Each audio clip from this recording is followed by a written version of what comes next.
So full time, Manchester United, fantastic fight back. I like the resilience, obviously not ideal being 2-0 up and then throwing the game. But let's see how you adapt, how you react, even with the red card. It was some positive signs. I'm not saying Ten Hag was a masterclass today because it's still ridiculous to give up 2 goals and have to do this anyway. But I feel like there was some glimpses in that performance which was really, really good. But of course, if you are new here, please hit the subscribe and the like button too. It'll be greatly appreciated. But yeah, let's just get into, 5 things that we learned from Manchester United 3, Porto 3. And as a neutral, I am an Arsenal fan. It was a fantastic football game. A lot of goals, a lot of energy, a lot of spaces in the game. Probably not the best sort of game for a manager where you want it to be compact, but for the neutral in terms of entertainment, it was really, really good. I feel like United started in a way which was really positive, getting Rashford on the ball, and I feel like that's the first thing we can really note as the best thing we've learned. Marcus Rashford looking bright, looking energetic, looking confident, looking ready to take on his man, looking really, really good. And I feel like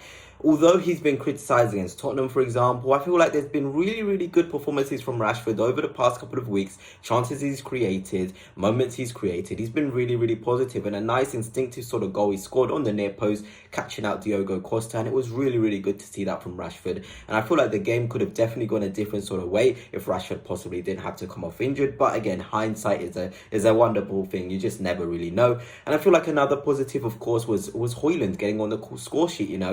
His first proper start, his first goal. I've always been a massive fan of him. He's got a lot of potential, a lot of skill, a lot of energy, can really lead the number 9 role. And I know Xerxes hasn't been the cup of tea for United fans in terms of his hold-up play. Maybe I've suggested in the past, playing Højlund and Xerxes together could be the way forward. Xerxes, the sort of player who'll drop into the 10 positions and play the passes potentially. Højlund, the guy that will go in behind. But really nice to see Højlund get off the mark so early. And it looks like he can really, really claim the number 9 spot because I feel like he has a lot of potential, skill to be a top player. And also I'd like to talk again as another positive, Onana. Again, I feel like the saves he makes, he's so important. I know he's conceding a lot of goals, but the sort of saves he's making is really, really good. So positive again from Onana. There's a reason he won Manchester United's Player of the Month. He's been bright, he's been really good. His distribution as well has been quite good as well. Watching the game, he was able to beat the Porto press quite a lot of times, and that's what you want to see, to be honest. So really, really good signs in that.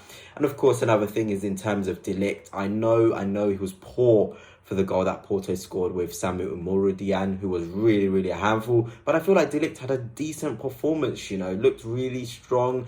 But I will say, on the contrary, Lisandro Martinez really isn't impressing me right now. He's technically really good, but in the duels, in the moments, in the concentration, it's just not right there for Martinez at the minute. And I feel like maybe a Maguire and De Ligt back to sort of 2 could work much better. I know obviously United fans may not be open to that. Euro, of course, is going to claim that spot anyway when he comes back, without a shadow of a doubt. It'll be up to Lisandro to maybe fight for the left-back spot with Luke Shaw or Dallo or whatever. But for me, Euro is obviously going to be the first choice with De Ligt. But for now, Maguire and De Ligt, I feel like they can complement each other really, really well. Strong, quite quick themselves. I think a common thing is that Maguire is not quick, but I feel like he is quite a quick defender in the short distances. I know when he tried to play offside there, just not on the right sort of wavelength with the other centre-halves there. And Porto could have made it 4-2, but again, Onana with a fantastic save. But yeah, in terms of positives and maybe negatives with Lisandro Martinez, I think the last thing we've got to really note as a thing we learned is probably, again, Ten Hag's inability to adapt quickly in game states. In-game formation changes, he's not really proactive, and top coaches really need to be changing the game multiple times, quickly. But Ten Hag seems to not have the ability to do that. I don't know if it's his own arrogance and he feels his players can still perform with the current game state on the current sort of formation they went into the game with, but it's not working. He definitely does need to do more. And I said this many times with Ten Hag, and maybe it's just something he's never going to change, but the way he's playing, the way he's not adapting, he's going to get sacked, and he needs to be sacked. So yeah, I mean, in terms of saving his job, the draw certainly did that. Big last-minute header from Maguire, great resilience, 10 men, Bruno red card, obviously another negative. But Ten Hag, is that enough to give me multitudes of confidence in United to be a massive, massive force?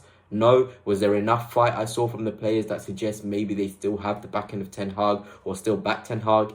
Yes, it's going to be a big game against Aston Villa on Sunday. Let's see what United have got, because they really do need to turn up.